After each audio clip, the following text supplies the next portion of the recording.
Good morning student. Good morning student. नमस्कार मित्रों। आज देखेंगे छायावादी कवि। छायावादी कवि देखेंगे छायावाद में कौन कौन से कवि हैं और इन्होंने कौन कौन सी रचनाएं की। ठीक है। छायावाद की जो परिभाषा है वो है कि आत्मा का मिलन जब परमात्मा से होता है तो वो छायावाद कहलाता है। ये छायावाद की परिभाषा है कि जब आत्मा का मिलन परमात्मा से होता है तो वो छायावाद कहलाता है। ठीक है। यहाँ पर छायावाद के प्रवर्तक कौन हैं? छायावाद के प्रवर्तक हैं जयशंकर प्रसाद जी। जयशंकर प्रसाद जी छायावाद के प्रवर्तक माने जाते हैं। क्या माने जाते हैं? प्रवर्तक। ठीक है ना। छायावाद के कवियों में यानी छायावाद के जो कवि हैं उनको चतुष्टय कवि के नाम से जाना जाता है। किस कवि के नाम से जाना जाता है? चतुष्टय कवि। ये 4 कवि हैं छायावाद के। ठीक है। नंबर 1 जयशंकर प्रसाद। जयशंकर प्रसाद। सुमित्रानंदन पंत। सुमित्रानंदन पंत को प्रकृति का सुकुमार कवि कहा जाता है। क्यों कहा गया है? क्योंकि इन्होंने मूलतः प्रकृति के विषय में, प्रकृति की सुंदरता, प्रकृति का मनोरम दृश्य, ठीक है ना, और प्रकृति की सुंदरता के विषय में, प्रकृति के मनोरम दृश्य के विषय में और प्रकृति की सौंदर्य के विषय में सबसे ज़्यादा रचनाएं की हैं। इसलिए इनको प्रकृति का सुकुमार कवि कहा जाता है। सूर्यकांत त्रिपाठी निराला। सूर्यकांत त्रिपाठी निराला को क्रांतिकारी कवि कहा जाता है। इन्होंने क्रांति और वीरों से संबंधित जो रचनाएं की हैं इसलिए इनको क्रांतिकारी कवि कहा जाता है। महादेवी वर्मा। महादेवी वर्मा को आधुनिक युग की मीरा कहा जाता है। क्या कहा जाता है? आधुनिक युग की मीरा के नाम से जाना जाता है। ठीक है। अब यहाँ देखते हैं जयशंकर प्रसाद। जयशंकर प्रसाद ने कौन कौन सी रचनाएं की हैं और इनका कालक्रम क्या है। 1889 से 1937 इनका कालक्रम है और इन्होंने जो रचनाएं की हैं वो रचनाएं क्या हैं? एक रचना का नाम है उर्वशी।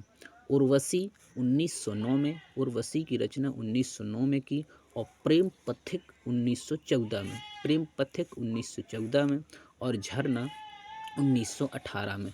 झरना की रचना 1918 में की। छायावाद की प्रथम रचना है झरना। क्या है? छायावाद की प्रथम रचना।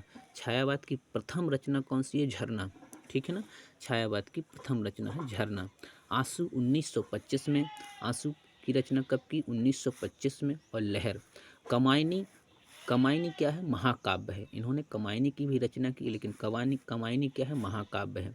और इस कमायनी में 15 सर्ग हैं। क्या है? 15 सर्ग हैं। और इसके पात्र कौन कौन हैं? मनु, श्रद्धा, कुमार और इड़ा। ये जो कमायनी है, कमायनी के क्या है? पात्र हैं। कौन कौन? मनु, श्रद्धा, कुमार और इड़ा। और इसमें 15 सर्ग हैं। किसमें? कमायनी में। जयशंकर प्रसाद की प्रथम कविता। अब क्या बताया गया है कि जयशंकर प्रसाद की प्रथम कविता कौन सी है? जयशंकर प्रसाद की प्रथम कविता कौन सी है? सावन पंचक। सावन पंचक जयशंकर प्रसाद की प्रथम कविता है। इसमें कलाधर के विषय में बताया गया है। ठीक है। फिर आगे आते हैं। सूर्यकांत त्रिपाठी निराला। सूर्यकांत त्रिपाठी निराला। सूर्यकांत त्रिपाठी निराला का कालक्रम है 1899 से 1961 तक। 1899 से 1961 तक इनका कालक्रम है। किनका? सूर्यकांत त्रिपाठी निराला जी का। इन्होंने कौन कौन सी रचनाएं की? इन्होंने रचनाएं की अनामिका 1925। अनामिका की रचना 1925 में और परिमल 1930 में। परिमल की 1930 में। कुकुरमुत्ता। कुकुरमुत्ता, बादल राग, बादल राग, कुकुरमुत्ता, बादल राग, संध्या सुंदरी, संध्या सुंदरी, बादल राग और कुकुरमुत्ता। ये रचनाएं भी सूर्यकांत त्रिपाठी निराला जी ने की। तोड़ती पत्थर इनकी प्रमुख रचना है, प्रमुख कविता है जी। तोड़ती पत्थर, सच है, नए पत्ते, बेला 1946 में। कब की रचना? नए पत्ते, बेला 1946 में। ठीक है। आगे आते हैं सुमित्रानंदन पंत। ये हमारे जो कवि हैं, प्रकृति के सुकुमार कवि हैं। इनका कालक्रम 1900 से लेकर 1977 है। कितना है? 1977 है। ठीक है। इनकी जो रचना है, कौन कौन सी रचना है? एक रचना है उच्छ्वास। कौन कौन सी रचना है? उच्छ्वास। पल्लव 1928 में इन्होंने इसकी रचना की। युगांत। युगांत। युगांत की रचना 1936 में की। किसमें की? 1936 में। कला और बूढ़ा चांद। कला और बूढ़ा चांद भी इनकी रचना है। लोकायतन, चिदंबरा, लोकायतन भी है, चिदंबरा भी है, ये इनकी प्रमुख रचनाएं हैं। महादेवी वर्मा, महादेवी वर्मा को आधुनिक युग की मीरा के नाम से जाना जाता है। महादेवी वर्मा को आधुनिक युग की मीरा के नाम से जाना जाता है। इनको हिंदी के विशाल मंदिर की वीणा पाणी भी कहा गया है। हिंदी के विशाल मंदिर की वीणा पाणी भी कहा गया है। इनकी जो प्रमुख रचनाएं हैं वो क्या हैं? पहली रचना है रश्मि, 1932 में की गई। रश्मि की रचना कब की गई? 1932 में। किसने की? महादेवी वर्मा जी ने।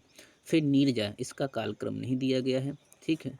उसके बाद यामा, यामा की 1940 में, 1940 में यामा की रचना की गई। किसने? महादेवी वर्मा जी ने। फिर दीपशिखा, दीपशिखा की रचना 1942 में की गई। कब की गई? 1942 में दीपशिखा की रचना की गई। ओके मित्रों, थैंक यू।